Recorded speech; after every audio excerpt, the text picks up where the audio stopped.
jamhire mon bandiraɓe sehlaɓe heɗotoɓe radio Jowol Sare habruji moɗon hannde oɗo ñallawma alhamisa jeenayi lewru octobre hitande ujunnaji 2025 toɓɓe men ɓuɗɗuma onin toon to États-Unis guiɗoɗen toon to Washington e tugnade kadi ko yalti hono kanko procureur mo kanko Donald Trump ƴefti hono Lindsey Halgan o wawi takkude hannde hono kanko attorney general mo toon to New York Leticia James ɗum noon toñangueji guila hitande ujunnaji 2020 habruji men ha hannde toon to États-Unis toon to Illinois ene wayno ko kamɓe avocat ji gouvernement fédéral e kamɓe avocat ji représentuɓe Chicago e Illinois ɓe mbawi fottude toon tribunal kono noon haade mabɓe fottude ene wayno ko juge goto gonɗo toon to ndeɗo huɓere wiyeten Dixon wawi wiide wonde ko militaire uji walla garde national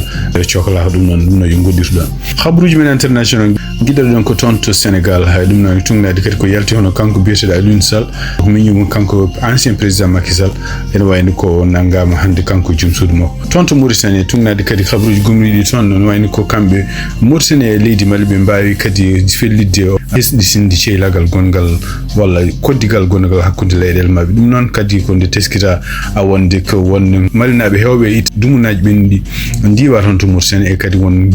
Mauritanaɓe hewɓe yeyannoɓe toon to Mali surtout toon to Bamako kaake men guddede cakki tortoɗen habruji meɗen koko fate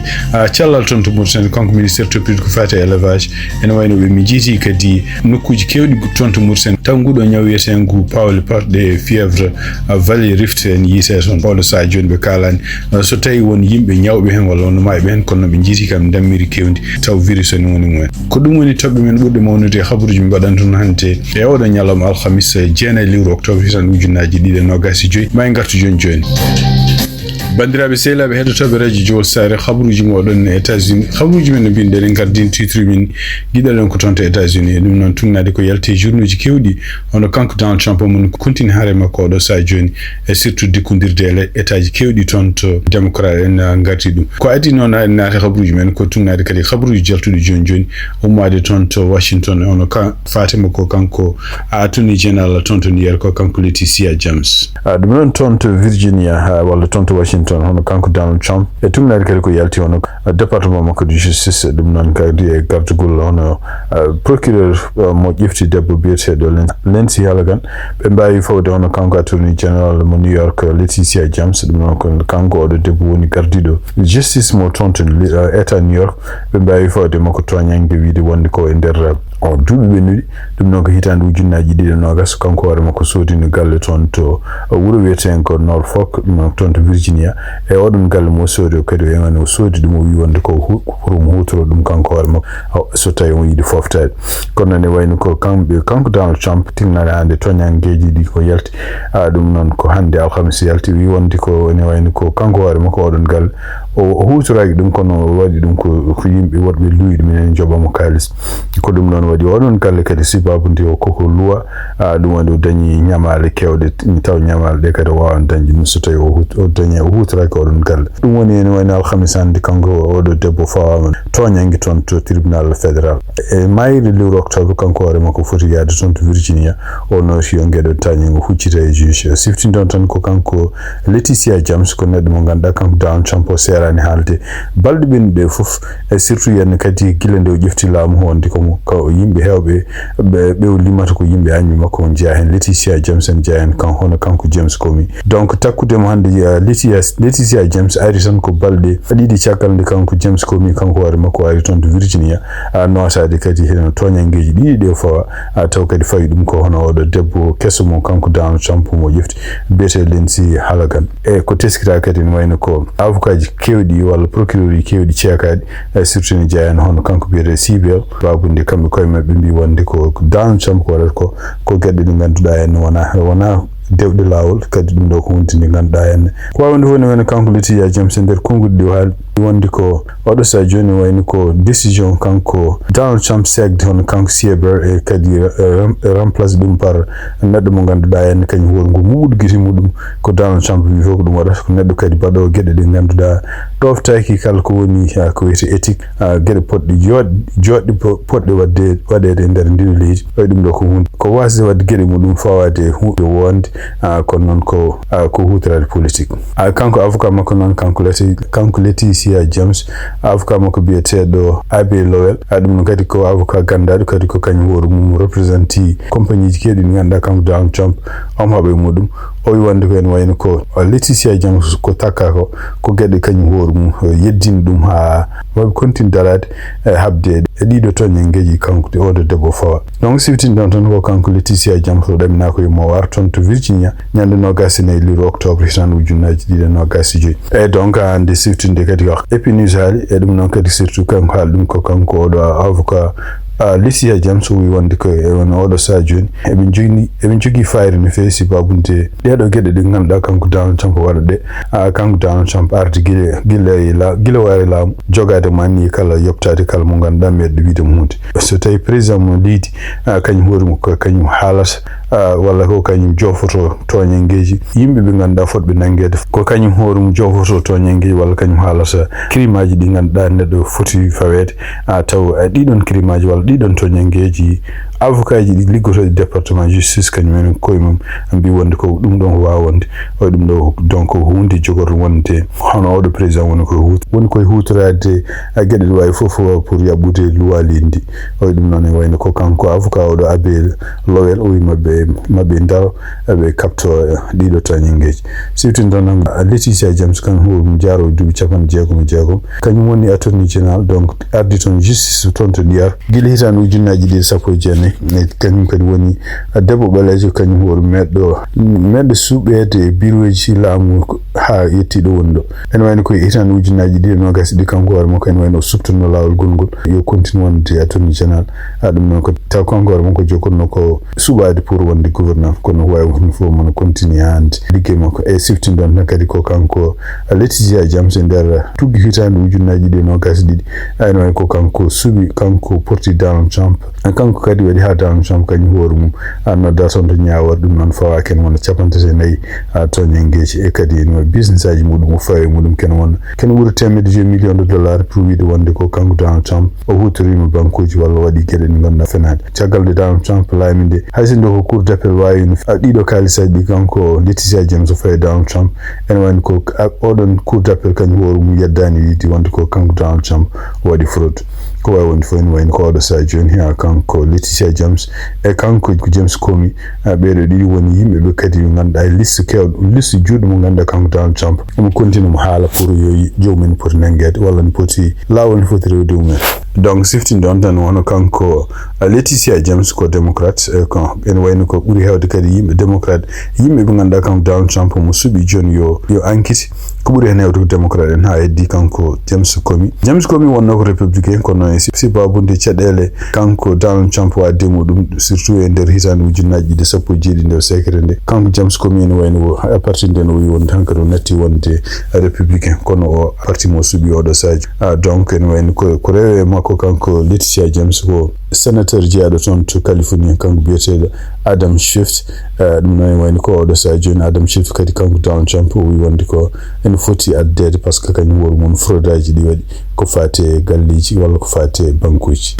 ko yalti ñalawma wona kanko vice président mo États-Unis kanko Jeudi Vance ene ɗaminama o artonde Indiana ɗum noon ko aljuma janggo ko ɗum noon kadi ardemo toon aɗum jeyana ɗum noon ko e wiide makko kadi tugnade kadi ko haala kanko ko nolaɗo yo yaton pour wawde liggodade ɗum noon Indiana kadi ko état républicain no Texas e Missouri mbaɗi ni pour kañum en koye mumen eɓe mbawa yañude nokkuji ɗi ganduɗa de républicain ji goni walla de nokkuji ɗi républicain ji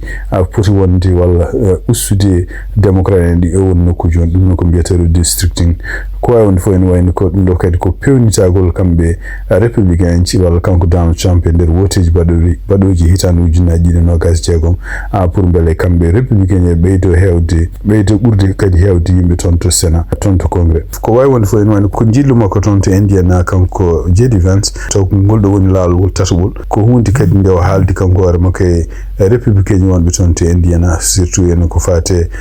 waylude no républicain o pour beele en ɓuura toon hewde kanko Jeudi Vance o wawino kañum o wawino fottude gouverneur Mike Boone an ko gouverneur mo toon Indiana o wawi kadi futtude yimɓe heɓe sarɗiyankoɓe mon tonto Indianapolis ɗum noon ko gila ñande jeeɗiɗi août o wawi kadi haalde ko fate ɗino habruji kanko Donald Trump kan hoore makko fottine e gardiɗo son sous représentant ji toon to Indiana hono biyeteɗo Tad Huston o wawini kadi e fottude kadi e sénateur uji goɗɗi taw sénateur uji état mo Indiana hono biyeteɗo Redrick Bray ɗum noon e wayni ko ɗum ko ñande 26 lewru août wonno Vance aussi wawi haaldude yimɓe hewɓe taw ko yimɓe sarɗiyankoɓe wonɓe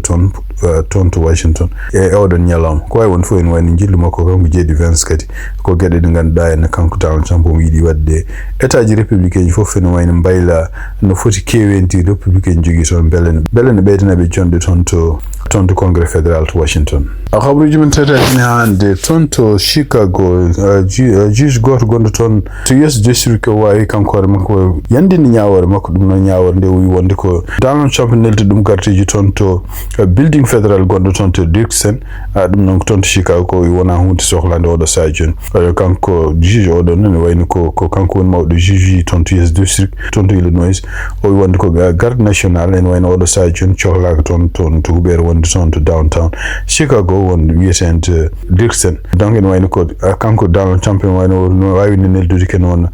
temmede taw ko yimɓe gardeji ɗum noon ko ɓuuri hen hewde ummiɓe toon to Texas eɗen wayno ko wi wonde ko o noddi kadi hewɓe kadi gardeji woɗɓe taw ko gummoto toon ko to Illinois ɗum noon ko wawde rende building ngaji fédéral et surtout rende nokkuji ɗi ganduɗa kamɓe immigration yimɓe mbaɓe liggo toon ɗum noon kadi e rende kadi nokkuji ɗi ganduɗa taw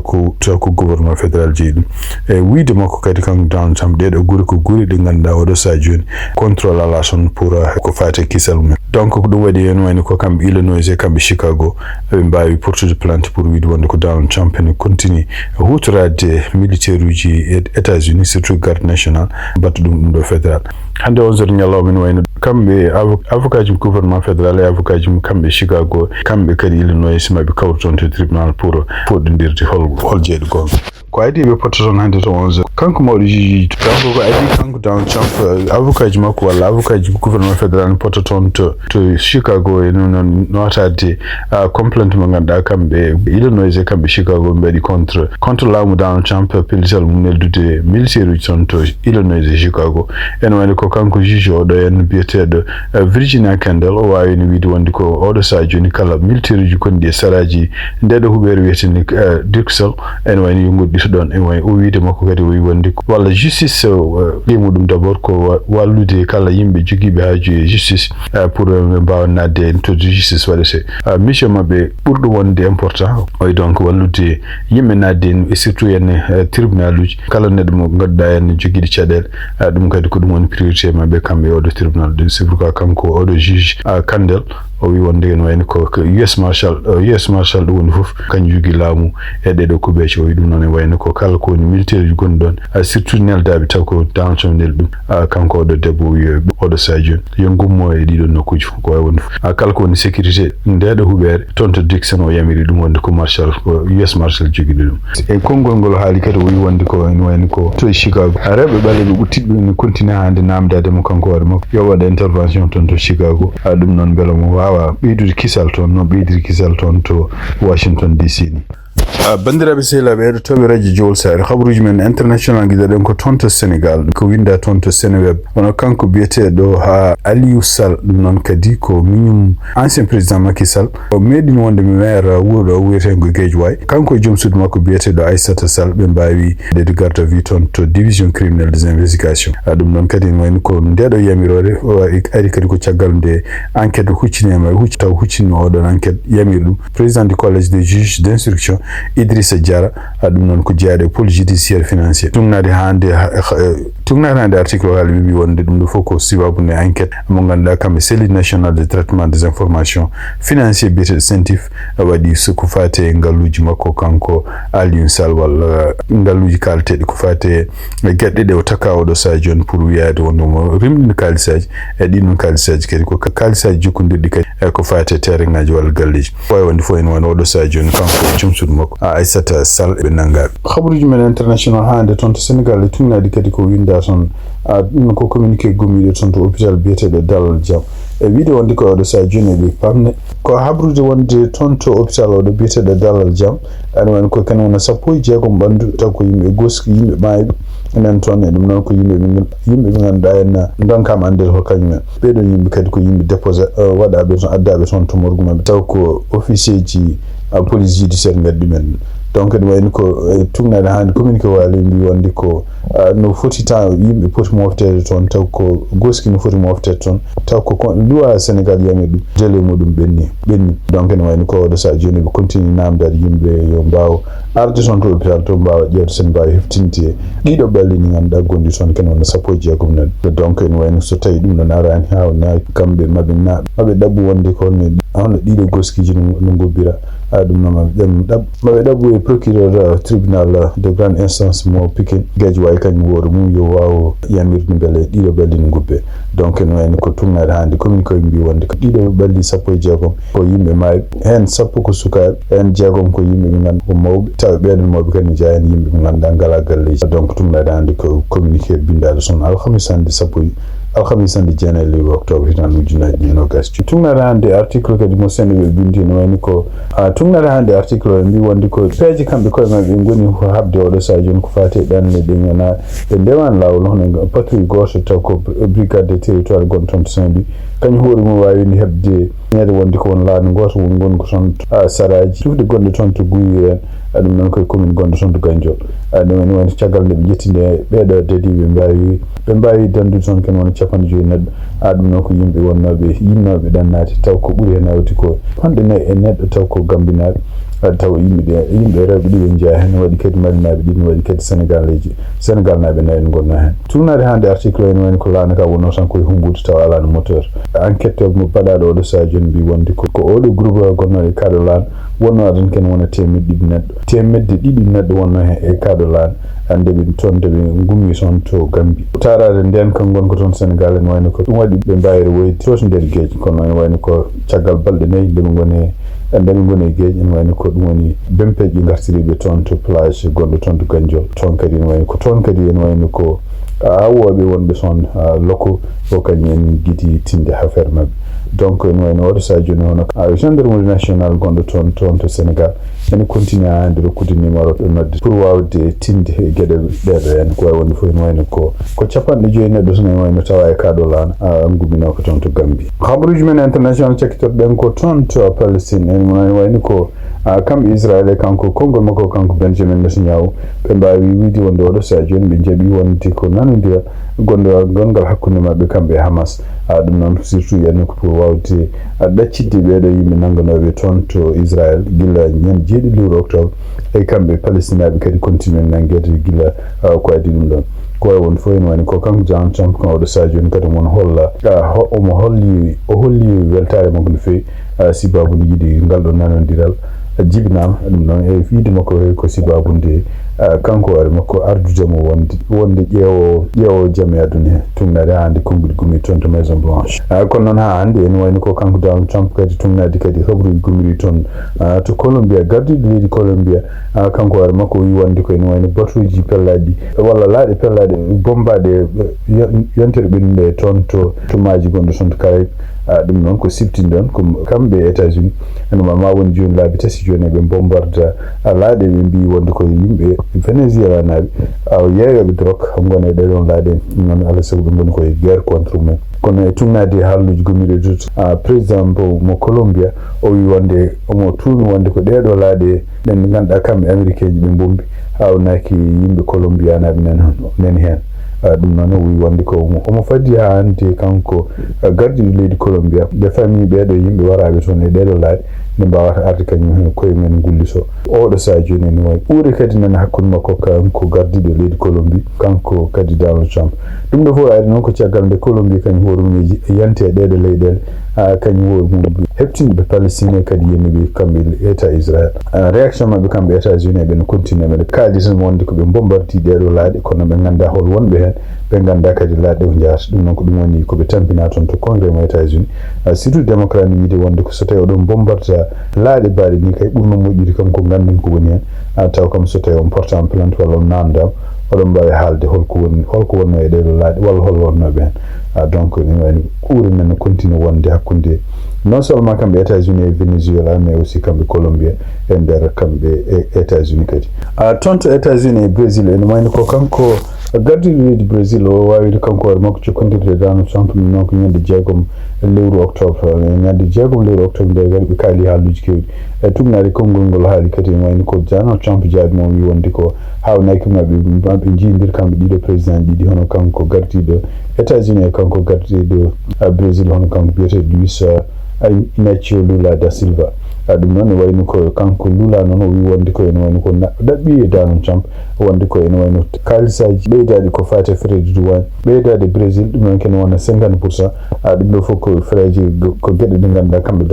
kanko Donald Trump o fawe Brésil sibabude wasde mo weltade won sibabude ancien président mo Brésil han kanko biyeteɗo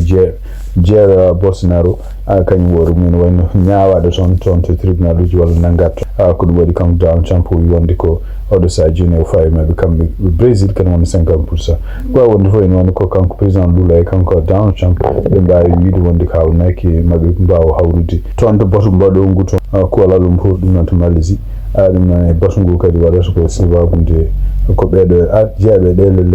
leyɗele Asie e Sud-Est Asian kanko Donald Trump e kanko Lula maɓe poti toon tumnade hande haala makko kanko Lula e kanko Donald Trump ko wawi wonde fof ene wayno oɗo saha joni ɗiɗon sanction ngaji oɗo saha joni ene wayno kamɓe américain ɓe gussan ɗum donc hay sinno ko kanko Lula e kanko Donald Trump ɓe kalde e téléphone ñande 6 nde taw kanko Donald Trump kadi mo continue wadde sanction ngaji goɗɗi ko jiida tan e frais ji douane ji o wawino kadi ƴeftude jamiroje wadde sanction ngaji individuel ɗum noon ko yimɓe ɓe ganduɗa en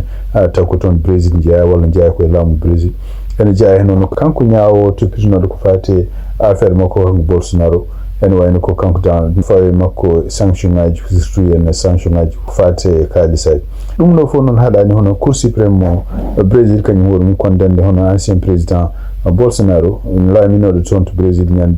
hitande ujunaji ɗiɗi 19 ha hitande ujunaji ɗiɗi e nogas ñaawde ɗum pour une soke kenono duuɓi nogas e jeeɗiɗi ɗum noon ko sibabude gueɗe ɗe ganduɗa ɗe waɗi toon to Brésil addude fisinaji e ɗum noon caggal woteji bonno hitande ujunaji ɗiɗi e nogas bandiraɓe sehlaɓe heɗotoɓe radio Jowol Sare hande kabaruji men international toon to Mauritanie e tumnade rapport mo UNICEF waɗi ɗum noon e wayni ko ɓe mbi wonde ko toon to Mauritanie ɓe tawi wonde ko kene wona 76% ɗum noon 76 e nder temedere sukaɓe rewɓe Mauritanie koko tawa ko toujours koko jaltata école ɗum noon kadi ne wayno ko hunde nde ganduɗa ɓeydude caɗele oɗo saha joni toon to jangde ko fate rewɓe donc kamɓe UNICEF ɓe mbi wonde ko tugnade enquête aji ɓe mbaɗi ɓe tawi kene wona tataɓal e rewɓe Mauritanie sukaɓe rewɓe Mauritanie yaroɓe tugui duuɓi nogas ha duuɓi nogas e nayyi kañumen koye min ndesama taw keɓani duuɓi 17 ɓe tawi kadi kene wona 16% ɓeɗo rewɓe kadi toon to Mauritanie ndesama taw keɓani duuɓi 15 ɗi o e wiide mabɓe noon tugnade ha hande rapport koɓe kaali mbiɗi ɗeɗon dewle taw ko dewle sukaɓe taw ko jettaki won duuɓi won ɗum kadi ko hunde gueɗe ɓeydoje caɗele gondi e caɗele kadi gollu toon to Mauritanie par ce que ko hunde ustode kala ko fati ne ko ñiklata ɓeɗo sukaɓe rewɓe pour janggude e kadi jogade liggueyaji taw ko liggueyaji tumniɗe karanlaga donc ɓe mbi kadi ene wayno ko signe goɗɗo moɓe jogui hen kadi ɓe mbi wonde kene wona 30% 30 so tawi fama temedere wonande sukaɓe rewɓe wonɓe toon to Mauritanie tugui duuɓi 15 ha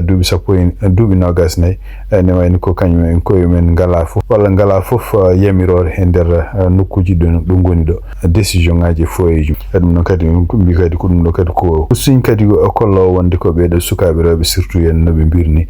ko yimɓe yaltinaɓe surtout vie familial mumen walla ko fati guurdi noon communauté mumen ɗum noon kadi ko hunde fonde wattede haqqillaji donc ene wayno ko kamɓe UNICEF oɗo saha joni ɓe mbawi wadde langal faade laamu faade kadi communauté ji yo goo sukaɓe rewɓe yo continue jangguinede ɗiɗi ɓeɗi gueɗe yo kala ko wiyete dewle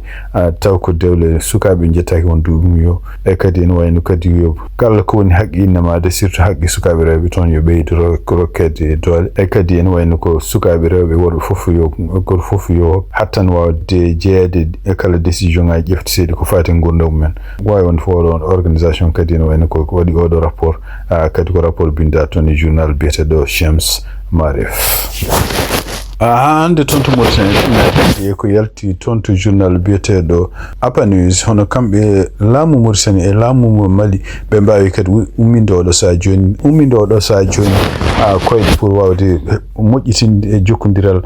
politique walla jokkodiral jeygu gongal hakkude ɗeɗo leyɗele ɗi ɗum noon en wani ko tugnade kadi ko yalti hono kanko Mohamed Cheikh Ghazouani o neldi délégation mawɗo toon to Bamako ɗum noon to ardi ɗum ko Mohamed Salimoul Merzouk gardiɗo affaire étrangère mo Mauritanie en wani oɗon délégation kañum hoore mum wawi fottude hono kanko Assimi Goïta garduɗo laamu transition gongu toon to Mali